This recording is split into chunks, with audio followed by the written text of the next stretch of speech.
오늘 함께 나눌 본문 말씀 신약 사도행전 2장 1절부터 13절 말씀입니다. 신약 성경 188페이지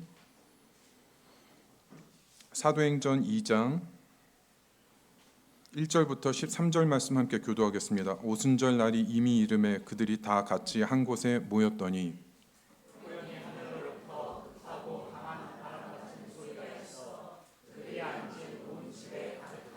마치 불의 혀처럼 갈라지는 것들이 그들에게 보여 각 사람 위에 하나씩 임하여 있더니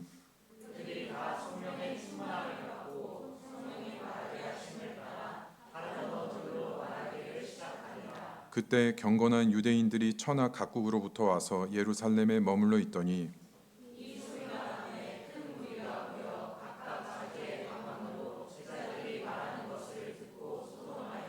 다 놀라 신기하게 여겨 이르되 보라 이 말하는 사람들이 다 갈릴리 사람이 아니냐.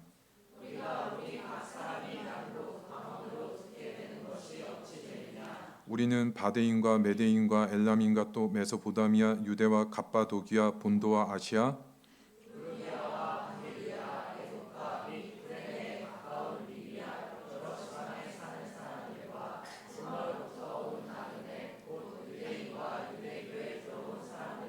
그레데인과 아라비아인들이라 우리가 다 우리의 각 언어로 하나님의 큰 일을 말함을 듣는도다 하고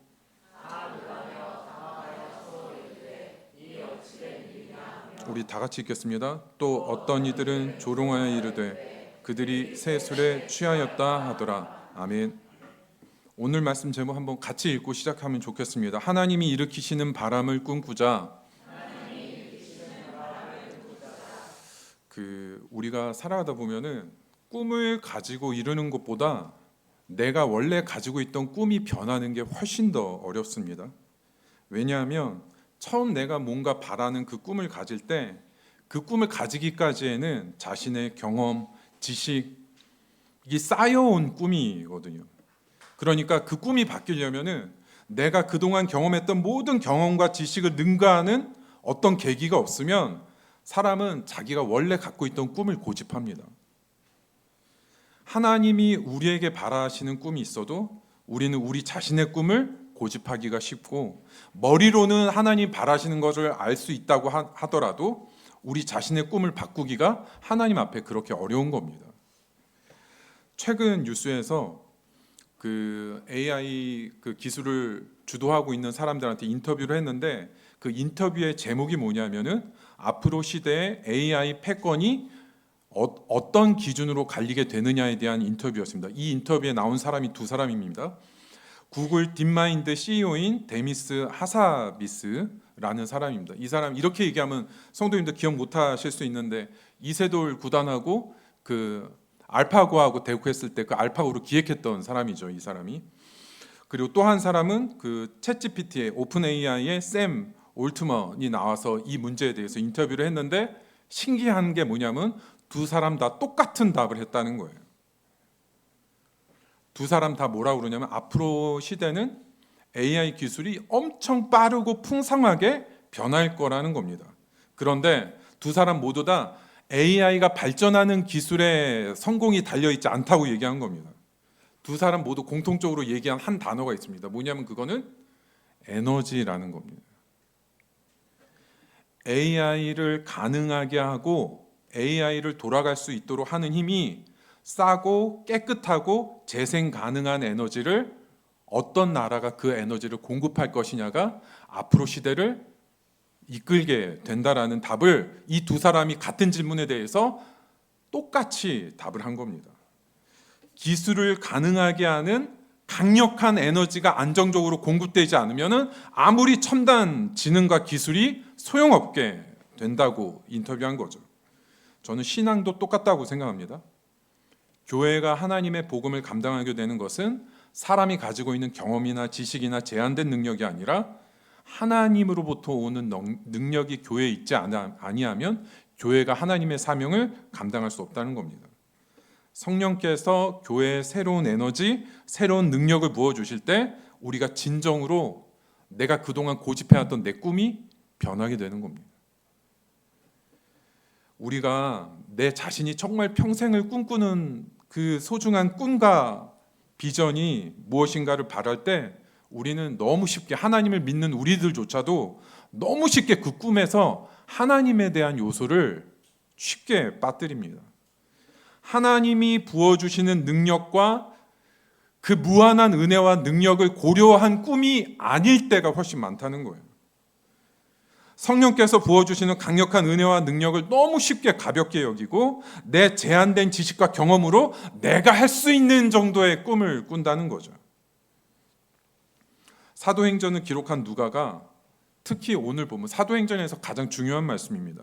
그런데 우리가 본문으로 들어가기 전에 한 가지 생각할 건 이겁니다. 누가가 성령이 임하는 오순절의 역사를 굉장히 구체적으로 작성한 목적이 무엇이냐 하는 거죠. 그 목적은 이겁니다. 부활하시고 승천하신 예수님께서 약속대로 성령을 부어주셔서 이제 제자들을 통해서 복음을 감당할 수 있는 준비를 시킨다는 걸 보여주기 위해서입니다.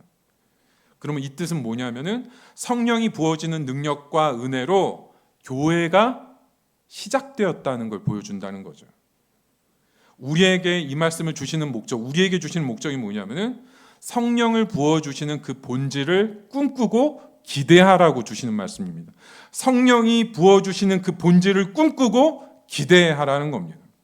나만의 지식과 경험의 틀에 머물지 말고 약속하신 성령이 부어지고 그 능력이 올 때를 생각하고 내가 어떤 증인으로 앞으로 시대를 살아갈 건지 그거를 꿈꿔야 한다고 말씀하고 있는 거죠. 오늘 말씀은 크게 두 부분으로 나뉩니다. 1절부터 4절은 성령이 임하는 것을 말씀하고 5절부터 13절은 성령이 임한 것에 대한 제자들과 세상의 반응을 다루고 있습니다. 오늘 말씀을 통해서 우리가 무엇을 꿈꿔야 하는지 진지하게 하나님 앞에서 결단할 수 있고 그 본질이 변화되는 은혜가 있는 시간이 되기를 바랍니다. 오늘 처음 제목 같이 한번 읽겠습니다. 성령이 임하는 본질이 무엇인가? 1절부터 4절 말씀 함께 교도하겠습니다. 오순절 날이 이미 이름에 그들이 다 같이 한 곳에 모였더니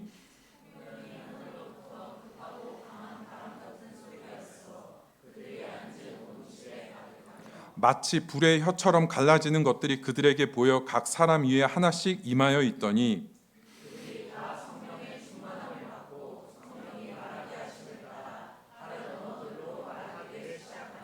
1절 시작할 때 이르메라는 단어는 하나님의 때가 완전히 찼다 이런 뜻입니다. 이때 이 때가 이른 거는 예수님이 약속하신 때를 말하는 거죠. 이제 오순절에 대해서 우리가 좀 생각해야 됩니다. 오순절. 구약에선 이 오순절의 말이 구약에선 77절로 기록이 되어 있습니다. 그래서 구약 시대, 출애굽 시대만 해도 이 77절은 곡식의 추수를 하나님께 감사를 드리는 절기였죠. 그런데 우리가 한 가지 기억해야 됩니다. 구약에서 신약 넘어오면서 유대인들이 이 77절을 어떤 의미로 지켰냐면은 유대인들은 신의 산에서 율법을 받은 날로 기념하게 되었습니다. 신약으로 넘어오면서. 처음 시작했을 때 구약은 하나님이 추수를 하게 해주신 거에 대한 감사로 시작했는데 이게 신약 시대로 오면서 이 77절을 하나님이 신의 산에서 율법을 주신 날로 기념하게 되었다. 의미가 좀 변했다는 거죠. 여기에 무슨 의미가 있는가 하면 여기에 의미가 있습니다. 성령이 임하는 오순절은 예수님이 주신 새 언약의 시대를 증거해 주는 의미가 있다는 겁니다. 구약에서 율법이 주어지는 것을 기념했다면 이제 신약의 오순절 성령이 임하는 사건은 새 언약, 예수님이 말씀하신 새 언약의 시대가 시작하는 걸 성령을 통해서 증거해 주시는 날이 됐다는 겁니다. 그리고 성령이 임할 때 누가가 굉장히 구체적으로 감각적인 현상을 세 가지를 기록하고 있습니다. 첫 번째가 강한 바람 같은 소리입니다. 그 소리가 온 집에 가득했습니다. 이 바람은 하나님의 임재를 상징하죠. 헬라어 원문대로 읽으면 바람 숨결 같은 소리라고 번역됩니다. 헬라어는 바람 숨결 같은 소리. 하나님의 임재가 더 생생하게 느껴지는 표현입니다. 바람은 성령께서 일으키시는 능력이 그 모여서 기도한 사람들한테 감각적으로 느껴질 정도였다는 거죠. 그 다음에 두 번째 현상은 불의 혀처럼 갈라지는 것들이 각 사람 위에 임했다라는 표현입니다. 바람과 마찬가지로 불도 하나님의 임재를 말하는데 이 부분은 이 불에 대한 거는 세례 요한이 예언했던 말씀과 같습니다. 누가복음 3장 16절에 세례 요한이 예언한 말씀이 나오죠. 요한이 모든 사람에게 대답하여 이르되 나는 물로 너희에게 세례를 베풀거니와 나보다 능력이 많으신 이가 오시나니 나는 그의 신발끈을 풀기도 감당하지 못하겠노라. 그는 성령과 불로 너희에게 세례를 베푸실 것이요. 그때가 지금 오순절에 있는 역사의 순간이라는 거죠. 불은 죄를 정결케 하는 능력을 가지고 있습니다. 성령의 능력은 죄를 깨끗하게 하는 능력이라는 걸 불을 통해서 보여주고 있는 거죠. 우리는 하나님 앞에 죄에 대한 정결케 하는 그 능력을 사모해야 합니다. 왜냐하면 하나님이 우리를 통해서 일하실 때 이 부분이 하나님이 우리를 준비하시는 데 있어서 중요한 의미가 있기 때문입니다. 왜냐하면 세상 가운데 하나님이 우리 공동체를 쓰실 때 세상과는 다른 능력으로 하나님의 복음이 선포되기 바라시기 때문입니다. 그럼 여기서 이제 한 가지 질문이 있습니다. 누가는 이 부분을 기록할 때 왜 눈에 보이는 현상을 기록했는가 하는 거죠. 이 말씀의 메시지가 우리가 하나님 앞에 성령을 구할 때 불이 나타나고 바람 소리가 들려야 성령 받는 거다. 절대 그런 말씀은 아니죠. 그 부분을 강조하는 게 아니라 성령이 임하는 본질을 누가는 강조하고 있는 겁니다. 성령이 임하는 본질을. 그것은 뭐냐면 하나님이 주시는 성령의 능력이 죄를 정결케 하는 능력을 가지고 있다는 겁니다. 하나님께서 약속하신 성령이 어떤 역사를 일으키시는지 가시적으로 감각적으로 알게 해주시는데 그 본질은 죄를 정결케 하는 능력이라는 겁니다. 성도 여러분, 우리 시대에 이 능력이 정말 필요하지 않습니까? 지금 시대, 자기만 아는 시대, 힘이 모든 것을 다 압도하는 시대, 겉으로는 기술과 편안함이 쉴 새 없이 다가오지만 오히려 죄가 가득하고 마음이 어두워지고 병들어 있는 이 시대에 성령께서 임하시는 죄를 정결케 하는 능력이 어느 때보다도 필요한 시대가 아닙니까?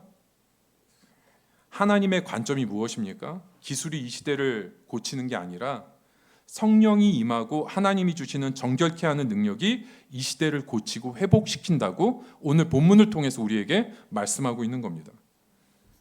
그러면 이제 한 가지 중요한 질문을 드리겠습니다. 우리는 정말 솔직하고 냉정하게 죄를 정결케 하는 이 성령의 능력을 우리는 바라고 있습니까? 이 능력을 바라고 기대하는 것도 쉽지 않지만 우리 마음속에 그런 소망이 있다고 해도 그 소망이 우리에게 최우선 순위가 됩니까? 성령이 오시고 그 능력이 우리 공동체에 우리가 다 느낄 수 있을 정도로 그 능력이 임하는 게 우리에게 최우선 바람이 맞습니까? 성경이 말씀하는 것과 우리가 마음속에서 실제로 바라고 있는 것 사이에 왜 큰 괴리감이 생기는 겁니까? 조금 솔직히 말하면 이 능력이 돈이 되지는 않습니다. 이 능력 받는다고 세상에서 성공 보장하지 않습니다. 이 능력 받는다고 세상에서 내가 더 돋보이게 되지 않습니다. 성도 여러분, 예수님께서 끊임없이 성령이 임해야 너희들이 증인이 될 수 있다고 그렇게 반복하면서 약속하신 성령이 임한 오순절의 말씀을 우리가 보면서 우리는 예수님의 발행과 왜 동떨어진 마음의 발행과 꿈으로 살아가고 있습니까? 그 핵심 이유가 있습니다. 이유가 뭐냐면은 죄에 대한 몰이해입니다. 죄에 대한 몰이해. 최근에 나온 팀 켈러 목사님의 최근에 나온 책 중에 죄를 말하다라는 책이 있습니다. 여기서 죄를 어떻게 정의하는가 하면 죄는 단순한 도덕적 일탈이 아니라 우리의 전 인격적 존재를 잠식하고 있는 복잡한 실체라고 정의했습니다. 그런데 왜 회개가 어려운가 하면 내 안에 있는 자기 기만이 그 죄를 직면하게 하지 못하고 진정한 회개를 막고 있다고 말씀합니다. 그러면서 이 책에서 말하는 핵심은 뭐냐면은 죄의 무게를 지라는 겁니다.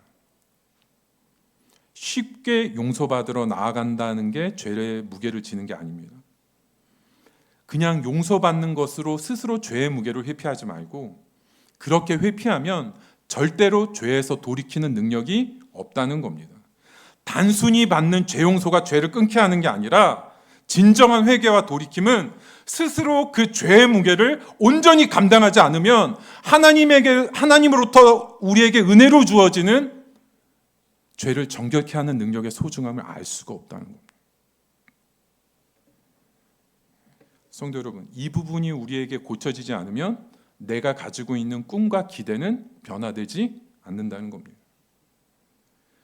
죄의 무게를 하나님 앞에 무겁게 질 수 있는 자만이 하나님께 능력과 은혜를 간절히 구하게 됩니다.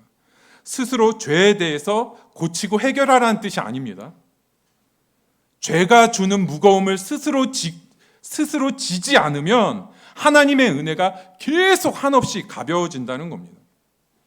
진정한 죄 용서의 은혜를 경험하는 데서 그치지 않고 그 죄가 나에게서 잘라지고 완전히 죄에서 돌이켜지는 것은 스스로 죄가 주는 무게를 하나님 앞에서 스스로 질 때 하나님의 은혜를 진정으로 은혜를 알고 죄에서 끊어지는 능력을 얻게 된다는 겁니다.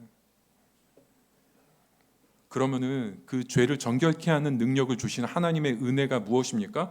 본문 4절 말씀 우리 다 같이 한번 읽겠습니다. 그들이 다 성령의 충만함을 받고 성령이 말하게 하심을 따라 다른 언어들로 말하기를 시작하니라. 앞에 나온 바람과 불은 성령이 오는 것을 가시적인 것으로 보여줬다면 이제 4절에서의 충만함은 무엇입니까? 눈에 보이는 게 아니라 내적으로 성령께서 일하시고 있는 걸 얘기하는 거죠.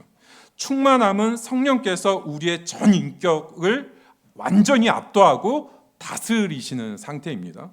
그럼 여기에서 중요한 질문 하나 드리겠습니다. 성령께서 주시는 충만함은 무엇을 위한 충만함입니까? 우리가 습관처럼 기도할 때 하나님 충만하게 해주세요 할 때 그 충만함의 목적이 무엇입니까? 오늘 오순절에 성령이 임했을 때 충만함의 목적은 분명합니다. 십자가에 못 박히시고 부활하신 예수님에 대해서 증인으로 그 복음을 전하기 위한 충만함이라고 말씀하고 있죠. 오늘 본문에서 가장 중요한 부분입니다. 오늘 본문에서 일어나는 성령이 부어지는 은혜와 사건은 목적이 있는 준비였다는 겁니다. 각자가 자기가 성공하고 잘 살기 위해서 하나님 앞에 충만함 구하는 사건이 아니라는 겁니다. 오로지 예수님이 주신 마지막 명령대로 증인으로 세상에 서기 위해서 예루살렘에 모여서 계속해서 때가 올 때까지 기도하고 있었다는 부분이죠. 그럼 여기서 우리가 정말 진지하게 오늘 말씀에서 가장 무겁게 생각해야 될 부분이 있습니다.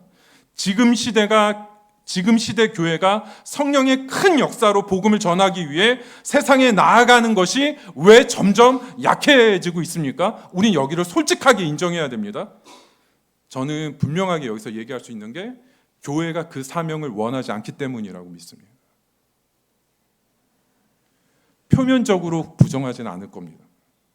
표면적으로 겉으로 복음 전하는 게 싫다고 말할 사람 없을 겁니다.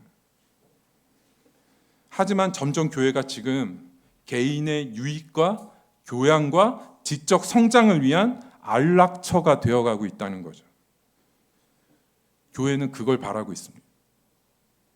왜냐하면 성도들이 그걸 바라니까요. 당장 부담스럽게 나가서 복음을 전하라는 사역을 강조하는 것보다 지금 당장 성도들의 어려움을 위로하고 그 마음을 편안하게 해주는 것이 교회를 유지하는 실질적인 도움이 된다고 믿기 때문에. 매트 챈들러 목사님의 완전한 복음이라는 책에 이 시대의 복음에 대해서 이렇게 진단합니다. 지금 교회를 차갑고 쉽게 만든 것은 축소되거나 왜곡된 복음이라고 했습니다. 이분이 그런 복음을 두 가지 복음을 얘기합니다. 하나는 도덕주의적 복음이고 다른 한 가지는 심리치료적 복음이라고 얘기합니다. 도덕주의적 복음은 죄를 짓지 말고 살아야 된다는 윤리적 복음과 심리치료적 복음은 자존감을 세워주고 내적인 상처를 치료하는 복음을 얘기하는 거죠. 그런데 이러한 복음들이 사실은 복음의 십자가 본질을 축소시키거나 왜곡할 수 있다고 얘기합니다. 그러면서 이분이 마지막에 책 마지막에 이런 부분을 얘기합니다. 사람들이 좋아할 만한 기독교를 만들려다가 사람들의 본질적인 죄와 하나님의 진노를 말씀하는 것이 교회에서 꺼려지는 시대가 되었다. 사람들의 비위를 맞추려고 교회를 지키려고 주는 말씀 때문에 하나님이 외면하는 교회가 되었다고 합니다.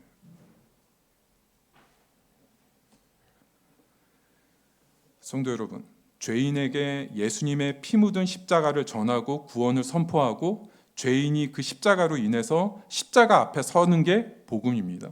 그것이 사람을 구원하는 핵심입니다. 그 십자가 복음을 전하는 증인으로 세상에 서라고 가르치면 그 복음을 전하는 게 우리가 충만함을 구하는 목적이라고 선포하면 몰상식한 목사가 되는 겁니까?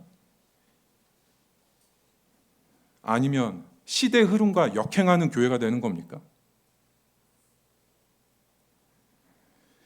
교회가 이 목적과 사명을 분명히 선포하지 않고 성도들을 증인으로 세상에 세우는 것을 두려워하고 꺼려하는데 이 시대에 성령께서 다시 교회 가운데 와서 역사하시고 승리할 수가 있습니까? 아무도 증인이 되고 싶은 마음이 없는데.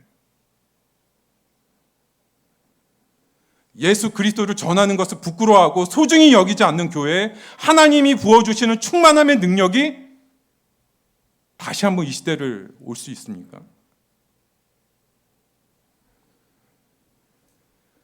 더 이상 나를 위한 복음, 나를 위한 교회 틀에서 우린 벗어나야 된다는 겁니다. 복음을 위한 나의 위치, 복음을 위해서 나가야 하는 우리 교회, 다시 한번 성령께서 주도하시는 시대가 거기에서 시작된다는 겁니다. 오늘 이 시간 우리가 충만함을 구하는 목적에 대해서 하나님 앞에 다시 한번 살펴보고 다시 한번 하나님께서 성령의 부어주심을 구하되 우리가 하나님 앞에 분명한 증인으로 서겠다는 결심이 하나님 앞에 드려지는 예배가 되기를 바랍니다. 오늘 두 번째로 살펴볼 제목 한번 같이 한번 읽겠습니다. 세상을 당황하게 하는 힘. 5절부터 8절 말씀 함께 교도하겠습니다. 그때 경건한 유대인들이 천하 각국으로부터 와서 예루살렘에 머물러 있더니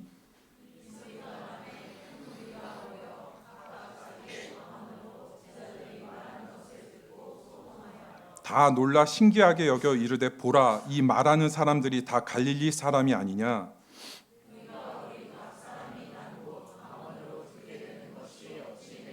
성령이 임한 다음의 결과가 무엇입니까? 하나님께서 처음 성령이 부어지는 역사가 있었을 때 하나님이 주신 증거는 뭐였냐면은 성령을 받은 제자들이 뛰쳐나가서 다른 지역의 언어로 복음을 전하게 하신 것이었습니다. 그랬을 때 어떤 일이 일어납니까? 지나가던 사람들이 자신들의 지역의 언어로 복음을 전하는 것을 듣고 6절 마지막에 뭐라고 합니까? 소동하여. 이 단어가 중요합니다. 크게 당황하다, 어쩔 줄 모르다입니다. 왜냐하면 이러한 복음 선포는 인간으로 할 수 없는 능력의 선포라는 걸 듣는 사람들이 다 알 정도였기 때문입니다. 배운 적 없는 갈릴리 사람들이 아시아, 유럽, 아프리카 다른 언어로 각각 복음을 선포하고 있는 겁니다. 오늘 본문이 말씀하고 있는 것은 성령의 능력이 세상을 당황하게 하는 능력이 있다라는 걸 보여주고 있는 거죠. 그런데 한 가지 더 중요한 의미가 있습니다. 창세기 11장 바벨탑 사건이 나오는데 그 전까지, 바벨탑 사건 전까지 한 가지 언어를 쓰던 인류가 죄로 인해서 하나님께서 그 언어를 흩으시는 계기가 바벨탑이었죠. 바벨이 죄에 대한 심판을 상징한다면 오순절 성령의 역사는 죄로 흩어진 결과를 회복하는 의미가 있다는 겁니다. 죄가 끼친 근본적인 분열과 상처와 아픔과 세상의 무너짐을 성령이 오셨을 때 그 죄가 끼친 모든 영향들을 회복시키고 새롭게 만드는 능력이 있다고 보여주고 있는 거죠. 오순절 성령이 임한 사건은 죄에 대한 깨어짐과 상처들이 성령의 능력으로 온전히 회복되는 그 구원의 길이 활짝 열려 있다라는 걸 보여주는 겁니다. 이러한 성령의 능력에 대한 사람들의 반응이 무엇입니까? 12절과 13절 말씀 교독하겠습니다. 다 놀라며 당황하여 서로 이르되 이 어찌 된 일이냐 하며